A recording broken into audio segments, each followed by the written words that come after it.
सारे सिक्खे कमाने सारे सिख जन्म है, पर सिख हुंदा की है, सिख की परिभाषा की है, सिख क्यों जा होना चाहिए। सिख मोड़ा ते करके चुगली नहीं करता। सिख हमेशा अपने गुरु को हाजिर नाजिर समझदा। जो असी अपने गुरु को हाजिर नाजिर समझ जावांगे ना प्यारे, फिर कदे भी किसी प्रति ना साडे माड़े ख्याल उपजणगे, ना साडा देखना, ना साडा सुनना, ये सारा तब्दील हो जाता है।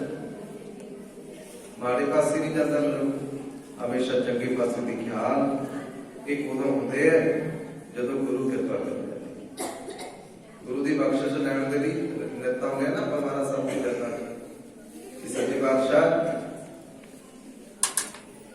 तू कृपा करे, असी चरण शरण गुर एक पैंदा आए चरण की गल सुन के आए हैं भी चरण शरण गुर एक पैंदा जाए जब सतगुर कोट पैंदा आगे हुए मालका सिंह तेरे दर की बढ़ाई सुन के आए भी गुरु जो है जे सिख एक कदम पुटता है पूरा गुरु को लखा कदम पुट के लैण वास्ते चलता है। किन्हां नूं लैण वास्ते चलता है? जिहड़े पूरे गुरु की शरण पैंदे, जिहड़े अपना आप नूं शाबत कर दिंदे। चोरी करने वास्ते थोड़ी परमात्मा ने आ जाऊगा तुहानूं लैण वास्ते कि आ मेरे सिखा तो चोरी करने वास्ते आया, मैं तेनों अगे होके लैण वास्ते आया नहीं। इहदी शरण विच आके ते चोरियां छड्डियां जाणियां ने। सज्जन ठग वर्गे एवं सज्जन संत नहीं बन गए। इत्थे आके कौड़े राक्षस वर्गियां दा अवतार एवं नहीं होया। इत्थे गुरु कृपा करदा। गुरु दी बख्शिश लैण दे लई गुरु दे होके रहना पड़ेगा। नहीं तो आप देखते हैं ना, सरवण करिया सी ना भी नदियां दे पानी जिहड़े वगदे जा रहे हैं, ऐसे ही साडा जीवन वगदा जा रहा है। ये जीवन रूपी जिहड़े समय सानू मालक ने दिते हुए है, ये इदां ही वग जाना भाई जिवें पानी वगदे। भजन सिमरन कर लिए, परमात्मा का नाम जप लिए, वो नहीं छोड़ा है। पानी कहती है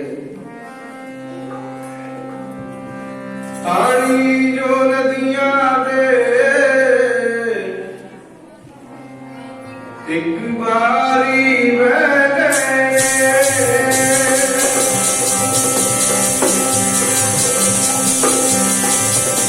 पानी जो नदियां दे एक बारी बह गए।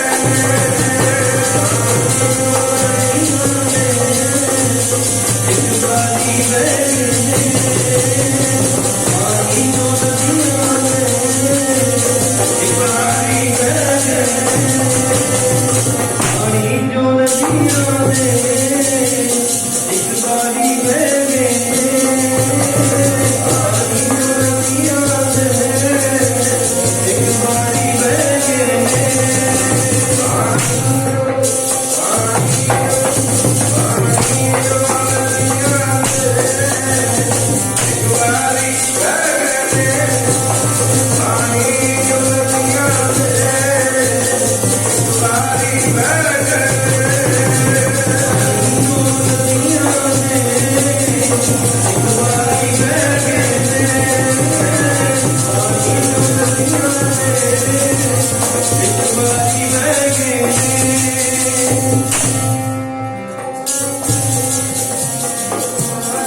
ਕਦੇ ਵਾਪਸ ਮੁੜ ਕੇ ਨਹੀਂ ਆਉਂਦੇ, ਉਹਨਾਂ ਦੀਆਂ ਯਾਦਾਂ ਰਹਿ ਜਾਂਦੀਆਂ।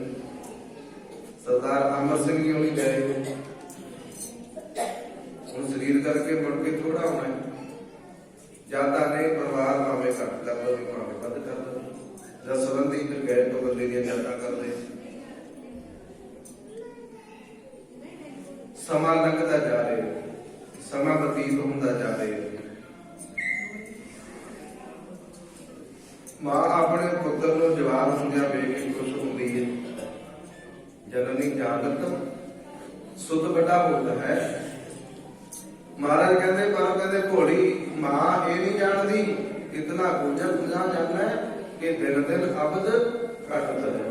ਕਹਿੰਦੇ ਉਸ ਘੋੜੀ ਮਾਂ ਨੂੰ ਇਹ ਨਹੀਂ ਪਤਾ ਵੀ ਜਿਹੜੇ ਪੁੱਤਰ ਦੀ ਮੈਂ ਵੱਡੇ ਹੋਣ ਦੀ ਉਮਰ ਵੇਖ ਕੇ ਖੁਸ਼ ਹੋ ਰਹੀ ਹੈ, ਵੱਡਾ ਹੁੰਦਾ ਮੇਰਾ ਪੁੱਤਰ, ਵੀ ਜਵਾਨ ਹੋ ਗਿਆ ਮੇਰਾ ਪੁੱਤਰ, ਵੇਖ ਵੇਖ ਕੇ ਖੁਸ਼ ਹੁੰਦੀ ਹੈ ਮਾਂ, ਮੇਰੇ ਪੁੱਤਰ ਦੇ ਦਾੜਾ ਹੋਣ ਲੱਗ ਪਿਆ। ਪਰ ਕਹਿੰਦੇ ਉਹ ਘੋੜੀ ਮਾਂ ਨੂੰ ਇਹ ਨਹੀਂ ਪਤਾ ਵੀ ਦਿਨ ਪ੍ਰਤੀ ਦਿਨ ਉਹ ਮੌਤ ਦੇ ਨੇੜੇ ਕਰਦਾ ਜਾਵੇ, ਦਿਨ ਘਟਦੇ ਜਾਂਦੇ। ਇਤਨਾ ਗੁਣਾ ਜਾਣਾ ਜੇ ਦਿਨ ਦਿਨ ਅਬਦ ਘਟਦਾ ਹੈ ਕਿ ਉਹਦੀ ਉਮਰ ਜਿਹੜੀ ਹੈ ਵੀ ਘਟਦੀ ਹੋ ਜਾਂਦੀ ਹੈ। ਇਸ ਕਰਕੇ ਆਪਣੇ ਜਨਮ ਨੂੰ ਆ ਜੀਵਨ ਮਿਲਿਆ ਪਿਆਰਿਓ ਸਵਾਰਨ ਦਾ ਯਤਨ ਕਰੀਏ। ਜੀਵਨ ਸਾਡਾ ਲੇਖੇ ਵਿੱਚ ਲੱਗ ਜਾਏ, ਸਾਡੀ ਉਮਰਾਂ ਲੇਖੇ ਵਿੱਚ ਲੱਗ ਜਾਏ। ਕਿਤੇ ਏਦਾਂ ਨਾ ਹੋਵੇ ਜਿਵੇਂ ਇੱਕ ਵਾਰੀ ਗੁਰੂ ਨਾਨਕ ਸਾਹਿਬ ਬਾਲਾ ਦੇ ਵਰਦਾਨ ਮਹਾਰਾਜ ਦੇ ਨਾਲ ਹਮੇਸ਼ਾ ਸਾਥੀ ਰਹੇ। ਤਾਂ ਗੁਰੂ ਨਾਨਕ ਦੇ ਮਹਾਰਾਜ ਸੱਚੇ ਪਾਤਸ਼ਾਹ ਨੂੰ ਜਿੱਥੇ ਵੀ ਕੋਈ ਇਕਾਂਤ ਜਗ੍ਹਾ ਪ੍ਰਾਪਤ ਹੁੰਦੀ ਮਹਾਰਾਜ ਉੱਥੇ ਚੌਕੜਾ ਮਾਰ ਲੈਂਦੇ ਸਨ। ਜੰਗਲ ਬਿਆਬਾਨਾਂ ਵਿੱਚ ਇਕਾਂਤ ਜਗ੍ਹਾ ਬੈਠ ਕੇ ਧੰਨ ਗੁਰੂ ਨਾਨਕ ਦੇ ਮਹਾਰਾਜ ਨੇ ਚੌਕੜਾ ਮਾਰਿਆ ਤੇ ਮਰਦਾਨੇ ਨੂੰ ਇਸ਼ਾਰਾ ਕੀਤਾ। ਮਹਾਰਾਜ ਦਾ ਇਸ਼ਾਰਾ ਹੀ ਸਮਝ ਜਾਂਦਾ ਸੀ ਮਰਦਾਨਾ। ਜਿਹੜੇ ਰਾਗ ਦੇ ਵਿੱਚ ਗੁਰੂ ਨਾਨਕ ਦੇਵ ਮਹਾਰਾਜ ਨੇ ਬਾਣੀ ਦਾ ਉਚਾਰਨ ਕਰਨਾ, ਕਹਿੰਦੇ ਮਰਦਾਨੇ ਨੂੰ ਪਹਿਲਾਂ ਹੀ ਪਤਾ ਲੱਗ ਜਾਂਦਾ ਸੀ ਵੀ ਅੱਜ ਕਿਹੜੇ ਰਾਗ ਵਿੱਚ ਮਹਾਰਾਜ ਨੇ ਬਾਣੀ ਦਾ ਆਲਾਪ ਆਰੰਭਿਆ। ਉਸੇ ਰਾਗ ਵਿੱਚ ਉਹ ਰਬਾਬ ਵਜਾ ਦਿੰਦਾ ਸੀ। ਐਡੀ ਕਿਰਪਾ ਸੀ ਮਰਦਾਨੇ ਤੇ। ਮਹਾਰਾਜ ਨੇ ਜਿਉਂ-ਜਿਉਂ ਬਾਣੀ ਪੜ੍ਹਨੀ ਤਿਉਂ ਤੇ ਰਬਾਬ ਵੱਜਣੀ ਤੇ ਤਿੰਨਾਂ ਦਾ ਆਨੰਦ ਬਣ ਜਾਂਦਾ ਸੀ। ਕਹਿੰਦੇ ਨੇਤਰ ਬੰਦ ਹੁੰਦੇ ਸਨ, ਪਤਾ ਹੀ ਨਹੀਂ ਸੀ ਲੱਗਦਾ ਵੀ ਕੋਈ ਆਇਆ ਅੱਗੇ ਜਾਂ ਨਹੀਂ। ਤੇ ਸਾਧ ਸੰਗਤ ਨੇਤਰ ਬੰਦ ਕਰਕੇ ਸਮਾਧੀ ਸਥਿਤ ਹੋ ਕੇ ਬੈਠ ਜਾਂਦੇ ਸਨ।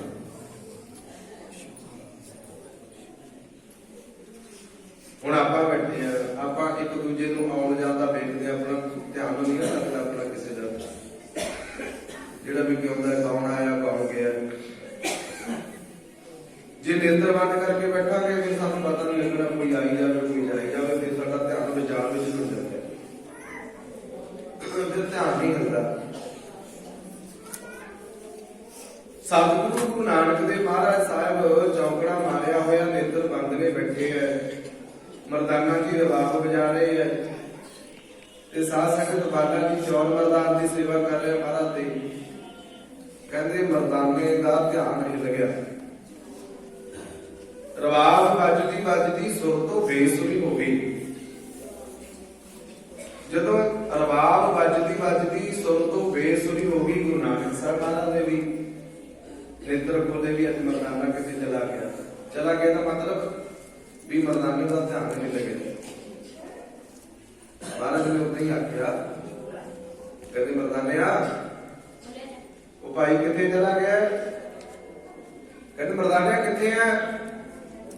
ਇੱਕਦਮ ਬੋਲਿਆ, ਕਹਿੰਦਾ ਨਹੀਂ ਮਹਾਰਾਜ ਜੀ ਇੱਥੇ ਹੀ ਹੈ। ਕਹਿੰਦੇ ਨਾ ਇੱਥੇ ਨਹੀਂ, ਇੱਥੇ ਗਿਆ ਹੋਇਆ। ਹੁਣ ਮਰਦਾਨਾ ਕਹਿੰਦਾ ਮਹਾਰਾਜ ਆਪ ਨੂੰ ਜਾਣੇ ਹੋ, ਤੁਹਾਨੂੰ ਪਤਾ ਹੀ ਹੈ ਮਹਾਰਾਜ ਸਭ ਕੁਝ। ਸੱਚੇ ਪਾਤਸ਼ਾਹ ਕਹਿੰਦੇ ਦੱਸ ਕਿੱਥੇ ਗਿਆ ਸੀ? ਕਹਿੰਦਾ ਮਹਾਰਾਜ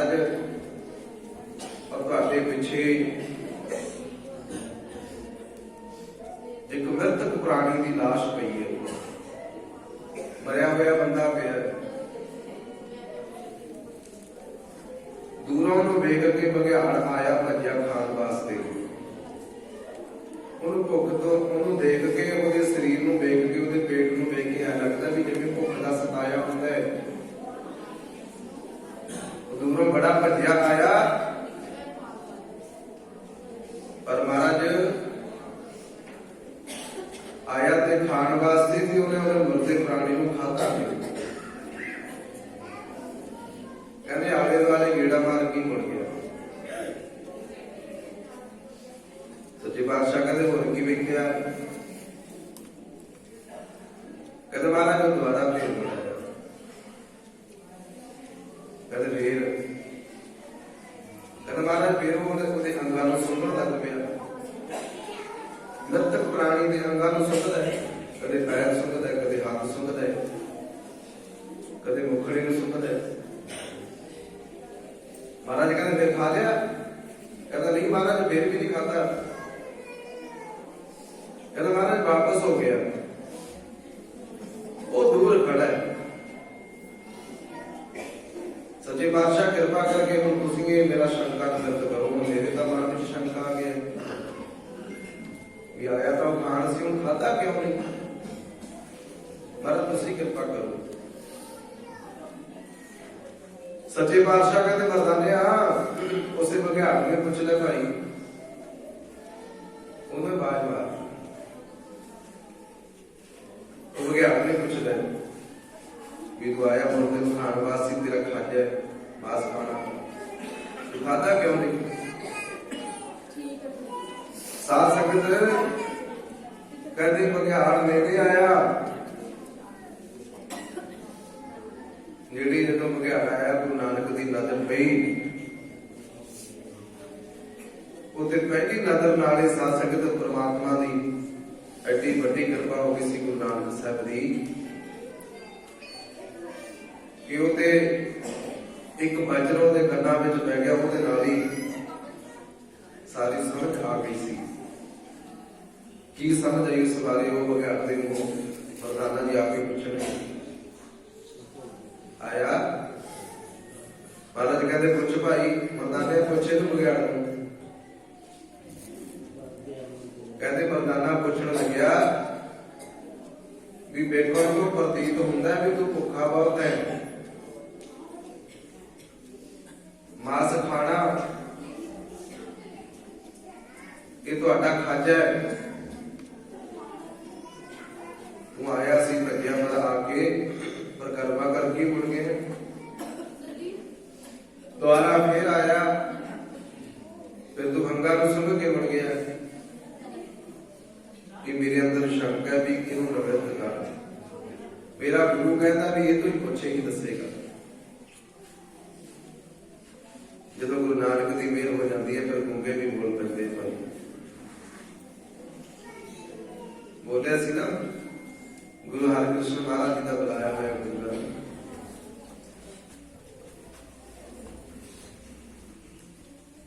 साथ संगत कहते बघियाड़ बोलने लगे कहना भी पूछना चाहता है भी आया थे मैं सच मुर्गी को खाण वास्ते सा पर जदों आज ਜਿਹੜੇ ਬੋਲ ਤੁਸੀਂ ਪੜ੍ਹ ਰਹੇ ਸੀ ਨਾ ਮੈਨੂੰ ਨਹੀਂ ਪਤਾ ਵੀ ਇਹ ਕਿਹੜੇ ਬੋਲ ਨੇ ਕਿਹੜੀਆਂ ਕਲਾਮਾਂ ਹੈ। ਇਹ ਬੋਲ ਜਦੋਂ ਮੇਰੇ ਕੰਨਾਂ ਵਿੱਚ ਪਏ ਮੈਨੂੰ ਇਹ ਸੋਚੀ ਆ ਗਈ। ਕਿਹੜੀ ਸੋਚੀ ਆਈ? ਮੈਨੂੰ ਕਹਿੰਦਾ ਵੀ ਇਹ ਪਤਾ ਲੱਗ ਗਿਆ ਵੀ ਇਸ ਆਪ ਮ੍ਰਿਤਕ ਪ੍ਰਾਣੀ ਨੇ ਆਪਣੀ ਜ਼ਿੰਦਗੀ ਵਿੱਚ ਕੋਈ ਨੇਕ ਕਰਮ ਨਹੀਂ ਕੀਤਾ ਹੈ। कहता भी जो मैं मुड़ के गया आले दुआले मैंने इस मृतक शरीर के विचों बो आ रही सी भैड़ी समय आ रही सी भैड़ी बदबू इस शरीर के विचों। फिर मैं सोचा भुखा सा मैं सोचा भी कोई ना कोई अंग तो शुद्ध होगा भी कोई ना कोई अंग तो स्वच्छ होगा ना। कहना फिर मैं पैर सूंघे हाथ सूंघे मुख सुखिया सारे अंगां दे विचों मैनूं ते बदबू तो सिवाए कुछ भी नहीं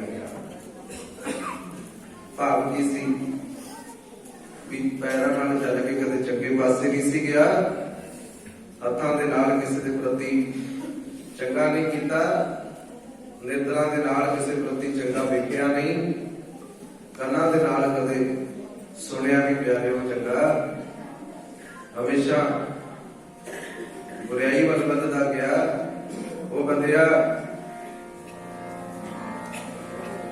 तेनू ते पंछियां ने भी नहीं खाना, पंछी भी खाणगे तेनू ना, तू ते इन्ना भैड़ा है, इन्ना बदबू आ रही है। इस करके आओ जीवन दे विच नेक कर्म करिए, भले पुरुषां दी संगत साडा इत्थे लोक ते आउणा भी ते तू परलोक तो जाना भी साडा सफेदा हो जाए। ताइयों ते गुरबाणी सानू समझाउंदी है भी जेड़े संसार को अपना मनी बैठा ना, जेड़े धियां पुत्रां दी खातर माड़े कर्म करदा है, इन्हां धियां पुत्रां ने किसी ने भी तेरा साथ नहीं देना, ये सारे सुखां दे संगी है। ओ तेरे सुखां दे संगी ने बंदिया सारे, सुखां विच कोई ना मरे, सुखां दे संगी ने सारे, सुखां विच कोई ना मरे,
विपत परी सब ही संग छाड़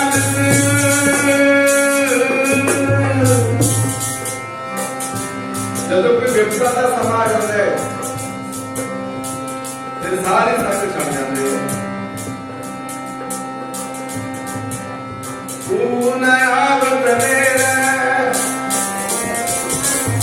इतों तक कि घर वाली घर की नाल बहुत हित जातो,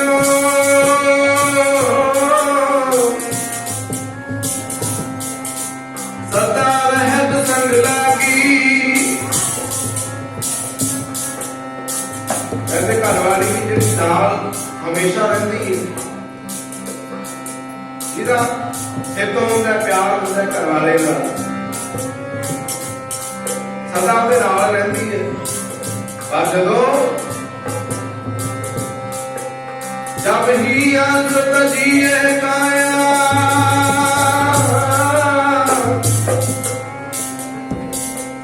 प्रेत प्रेत कर भागी। कहते जब इस शरीर के विचों काया निकल जाती, जब ये हंस उड़ारी मार जाता है,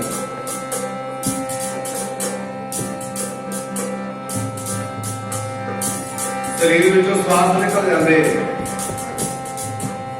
जब यहां से तजिए काया शरीर, फिर कहते प्रेत प्रेत कर भागी। फिर कहती है तो परे रहे तो मैं डर लगता है।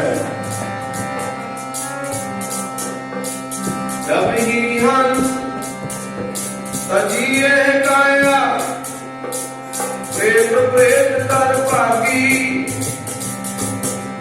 ये मित्र क्यों व्यवहार बनो है,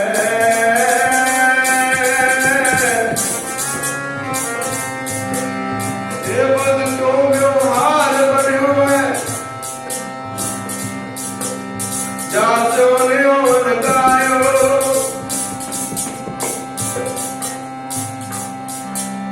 अंतवार नानक बिन हाथी। आए मनुखा अंत समय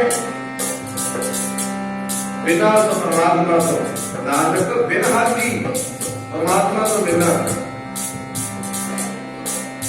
को कान आयो। कहते अंत के समय किसी ने तेरे काम नहीं होना, इस करके आज जीवन में दिया प्यारा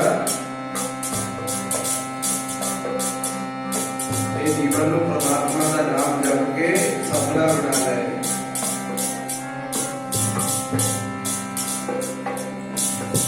कितने अखा नाल वेखदियां चल गए, कितने का अपने हथी संस्कार कर दिता है, कितने को अपने मोटे नाल शमशान घाट तक लेके गए हैं, कब्रस्ताना तक लेके जाना है। कितने के संस्कार में शामिल हुए हैं, पर की सिक्ख्या नहीं। इस संसार को की लेके गया मतलब जान वाला, महल मुनारे चुक के ले गया, वो खजाने ले गया नाल, वो माया ले गया नाल। सरदार अमर सिंह जी गए की लेके गए, सारा कुछ परिवार थोड़ी है।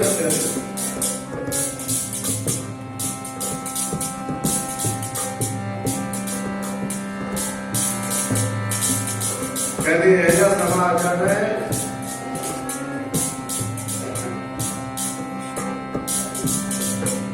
कि संगी साथी तेनों तोरन तो भी डर सके। अज मैं आया सी ना वो समा कोरोना का, और किड़ा चला गया जिन्हें ऊपर ही मंडरा रहे हैं। अलगे समय में जब मैं देखा कई सुबंधियां ने अपने नजदीकियों का संस्कार काम तो भी ना कर देती थी, इतना डर। आई को बाणी कहती है ना, सुख में आन बहुत में बैठते रहे तो सुंदर के रहे पेपर भरी सभी संग छाड़ ओ राम लगे, सारे संग छाड़ देते हैं।